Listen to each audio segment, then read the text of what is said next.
នៅថ្ងៃទី11ខែកញ្ញាឆ្នាំ2001សហរដ្ឋអាមេរិកដែលជាមហាអំណាចធំជាងគេនៅលើពិភពលោកត្រូវទទួលរងនឹងការវាយប្រហារដល់ក្នុងទឹកដីរបស់ខ្លួនផ្ទាល់គឺការវាយប្រហារភេរវកម្មទៅលើទីក្រុងញូវយ៉កនិងរដ្ឋធានី Washington ដែលសុទ្ធសឹងតែជានិមិត្តរូបសំខាន់ៗរបស់អាមេរិកទាំងខាងផ្នែកសេដ្ឋកិច្ចយោធានិងនយោបាយក៏ប៉ុន្តែការប៉ុនប៉ងវាយប្រហារក្នុងទឹកដីអាមេរិកនេះត្រូវបានក្រុមអាល់កេដារៀបចំធ្វើឡើងតាំងពីជិត10ឆ្នាំមុនមកម្ល៉េះហើយមានគំនិតធំបំផុតដែលជាអ្នករៀបចំគម្រោងការនិងសម្របសម្រួលប្រតិបត្តិការភេរវកម្មនេះគឺមានឈ្មោះថា Khalid Mohammed កើតនៅក្នុងប្រទេសប៉ាគីស្ថានក៏ប៉ុន្តែធំដឹងក្តីនឹងរស់នៅក្នុងប្រទេសកូវេតហើយបានទៅរៀនសូត្រនៅសហរដ្ឋអាមេរិករហូតបានបញ្ចប់ការសិក្សាផ្នែកវិស្វករខាងមេកានិកនៅឆ្នាំ1986បន្ទាប់ពីបានបញ្ចប់ការសិក្សា Khalid Mohammed បានចាក់ចេញពីអាមេរិកធ្វើដំណើរទៅកាន់ខេត្ត Peshawar ប្រទេសប៉ាគីស្ថានដើម្បីទៅចូលរួមជាមួយនឹងក្រុមមូចាហ៊ីឌីនធ្វើសង្គ្រាមទល់នឹងកងទ័ពសហភាពសូវៀតនៅក្នុងប្រទេសអាហ្វហ្គានីស្ថានគឺនៅទីនោះហើយដែល Khalid Mohammed បានធ្វើការជាមួយនឹង Abdullah Azzam និង Osama bin Laden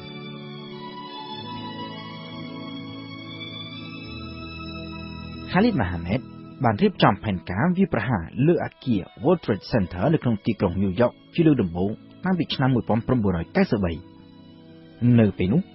ក្មួយប្រុសរបស់ Khalid Mohammed ដែលមានឈ្មោះថា Ramzi Youssef គឺជាជនដៃដល់ដែលបានបើកឡានផ្ទុកពេញទៅដោយគ្រឿងផ្ទុះយកទៅចតចោលនៅក្នុងចំណតរថយន្តក្រោមដីនៃអគារភ្លោះរួចហើយបញ្ជាឲ្យផ្ទុះពីចម្ងាយការវាយប្រហារភេរវកម្មនោះបានបណ្ដាលឲ្យមនុស្ស6នាក់ត្រូវបាត់បង់ជីវិតនិងជាង 1000 នាក់ផ្សេងទៀតត្រូវរងរបួសក៏ប៉ុន្តែការវាយប្រហារនៅពេលនោះត្រូវទទួលបរាជ័យដោយមិនអាចរំលំអគារ World Trade Center បាននោះទេនៅក្រោយពីមានការវាយប្រហារក្រុមអាល់កេដាបានចេញមកប្រកាសទទួលខុសត្រូវដែលបានលើកឡើងថាថ្ងៃនេះពួកគេមិនបានទទួលជោគជ័យក៏ប៉ុន្តែគង់តែមានថ្ងៃណាមួយការប៉ុនប៉ងរបស់ពួកគេប្រកាសជានឹងបានសម្រេចជាមិនខាន Khalid Mohammed ក៏បានរៀបចំគម្រោងការដើម្បីធ្វើការវាយប្រហារសារជាថ្មីម្ដងទៀតលើសហរដ្ឋអាមេរិកដោយលើកនេះគឺបដូរពីការបោះផ្ទុះរថយន្តទៅជាការចាត់ពង្រត់យន្តហោះដឹកអ្នកដំណើរដើម្បីយកទៅហោះបុកចំណុចស៊ីបវិញម្ដង Khalid Mohammed បានយកគម្រោងការនេះទៅបង្ហាញ Bin Laden ជាលើកដំបូងនៅឆ្នាំ1996ក៏ប៉ុន្តែនៅពេលនោះ Bin Laden មិនអើពើដោយសារតែក្រុមអាល់កេដាកំពុងតែឆ្លងកាត់ដំណើរការអន្តរកាលដ៏ធំមួយដោយត្រូវគេបណ្តេញចេញពីប្រទេសស៊ូដង់ហើយត្រូវមកបង្កើតទីតាំងថ្មីនៅក្នុងប្រទេសអាហ្វហ្គានីស្ថានពីឆ្នាំក្រោយមកទៀតគឺនៅឆ្នាំ1998 Osama bin Laden បានចេញមកជាសាធារណៈប្រកាសសង្គ្រាមលើសហរដ្ឋអាមេរិកព្រមទាំងបានចាប់ផ្ដើមបើកការវាយប្រហារទៅលើស្ថានទូតអាមេរិកចំនួន2កន្លែងនៅក្នុងប្រទេសកេនយ៉ានិងតនសានីគឺនៅពេលនោះហើយដែល Osama bin Laden បានផ្ដល់ភ្លើងខៀវឲ្យ Khalid Mohammed ចាប់ផ្ដើមអនុវត្តផែនការវាយប្រហារភេរវកម្មនៅក្នុងទឹកដីអាមេរិកទទួលបានការឯកភាពពី Bin Laden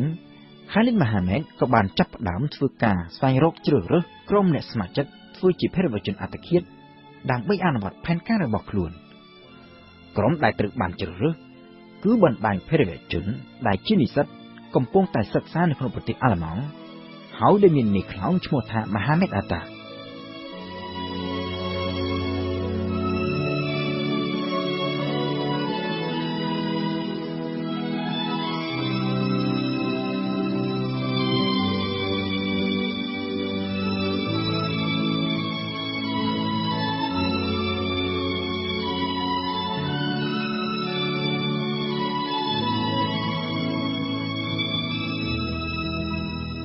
Mohammed Atta គឺជាជនជាតិអេស៊ីបដែលបានបញ្ចប់ការសិក្សាពីសាកលវិទ្យាល័យទីក្រុងកែហើយបានទៅបន្តការសិក្សាផ្នែកនគររូបនីយកម្មនៅក្នុងទីក្រុង Hamburg ប្រទេសអាល្លឺម៉ង់នៅឆ្នាំ1992នៅក្នុងទីក្រុង Hamburg នោះហើយ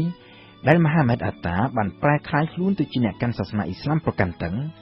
ក្រោយពីបានទទួលការបង្រៀនពីវិហារសាសនាអ៊ីស្លាមដែលល្បីឈ្មោះខាងសេចក្តីបង្រៀនតាមបែបជ្រុលនិយមគំនិតជ្រុលនិយមរបស់ Mohammed Attaបានចាប់ផ្ដើមរីកដុះដាលកាន់តែខ្លាំងឡើង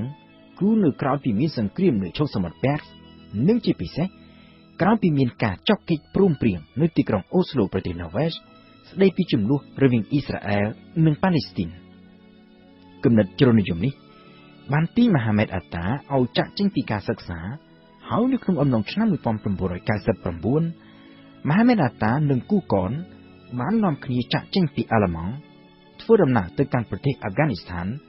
ដើម្បីទទួលការហ្វឹកហ្វឺននៅក្នុងជំរំរបស់ក្រុមអាល់កេដានៅទីនេះហើយដែលក្រុមរបស់មហាម៉េតអាតាបានទាក់ទាញចំណាប់អារម្មណ៍របស់ប៊ិនឡាដិននិងខាលីតមហាម៉េតនៅក្នុងគម្រោងការវាយប្រហារភេរវកម្មនៅអាមេរិកប៊ិនឡាដិនបានសម្រេចជ្រើសរើសយកក្រុមរបស់មហាម៉េតអាតាគឺដោយសារតែយល់ឃើញថាពួកគេសុទ្ធតែជាអ្នកដែលទទួលបានការអប់រំស្គាល់វប្បធម៌និងរបៀបរស់នៅរបស់លោកខាងលិចចេះនិយាយភាសាអង់គ្លេសច្បាស់លាស់និងជាពិសេសជាងនេះទៅទៀតពួកគេគឺជានិស្សិតដែលកំពុងតែសិក្សានៅក្នុងប្រទេសលោកខាងលិចស្រាប់ដែលមានភាពងាយស្រួលច្រើនក្នុងការសុំទិដ្ឋាការទៅកាន់សហរដ្ឋអាមេរិកគឺដូចជាការគិតទុកនៅដើមឆ្នាំ2000ក្រុមរបស់មហាម៉េតអាតាដែលមានគ្នា19នាក់ភាគច្រើនជាពលរដ្ឋអារ៉ាប៊ីសាអូឌីតបានទទួលទិដ្ឋាការហើយបានចាប់ផ្ដើមធ្វើដំណើរជាក្រុមតូចៗចូលទៅដល់សហរដ្ឋអាមេរិកជាបន្តបន្ទាប់ដោយនៅក្នុងចំណោមនោះមានពួកគេ4នាក់បានចុះឈ្មោះចូលរៀនបើកបរយន្តហោះនៅរដ្ឋ Florida និង California នៅខែធ្នូឆ្នាំ2000ក្រុមភេរវជនទាំង4រូបបានបញ្ចប់វគ្គសិក្សាហើយនៅខែសីហាឆ្នាំ2001ប្រមាណជា3សប្តាហ៍មុនថ្ងៃ11កញ្ញា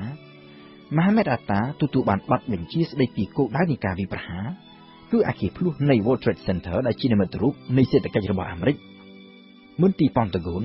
ដែលជានិមិត្តរូបនៃអំណាចយោធានិងវិមានកាពីតូលដែលជានិមិត្តរូបនៃអំណាចនយោបាយក្រុមភេរវជនទាំង19នាក់ត្រូវបានបែងចែកចេញជា4ក្រុមដោយក្នុងក្រុមនីមួយៗមានអ្នកចេះបើកបរយន្តហោះម្នាក់ហើយមានចំណុចស៊ីបរៀងៗខ្លួនគឺ2ក្រុមត្រូវវាយប្រហារទៅលើអគារភ្លោះនៃ World Trade Center មួយក្រុមវាយប្រហារទៅលើមន្ទីរប៉ង់តាហ្គូននិងមួយក្រុមទៀតត្រូវទទួលបន្ទុកវាយប្រហារទៅលើវិមានកាពីតូល